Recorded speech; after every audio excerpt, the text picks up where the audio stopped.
Le saviez-vous? Quand les Arabes vont en pèlerinage, ils vont dans les pays arabes. Quand les Juifs vont en pèlerinage, ils vont en Israël. Quand les Chinois vont en pèlerinage, ils vont en Chine.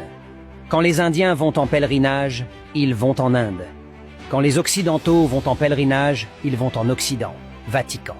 Quand les rats vont en pèlerinage, ils vont dans un trou à rats.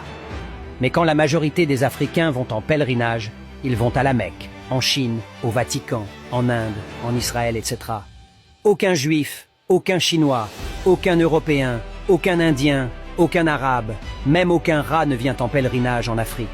C'est toujours les Africains qui se baladent naïvement comme des prostituées spirituelles à la recherche de Dieu. On se demande si c'est Dieu qui est perdu ou si ce sont les Africains qui sont perdus. C'est bien là les signes d'un peuple égaré, déraciné, sans repère.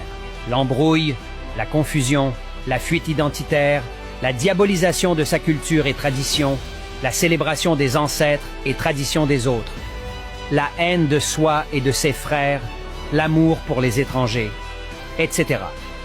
Pour ces Africains égarés, Dieu est partout sauf en Afrique. Ce n'est pas de leur faute. On leur fait croire depuis des générations que la religion ancestrale africaine, c'est la sorcellerie. Les pauvres y ont cru, alors que c'était juste une stratégie pour les éloigner de leur maison et venir les piller pendant qu'ils sont absents.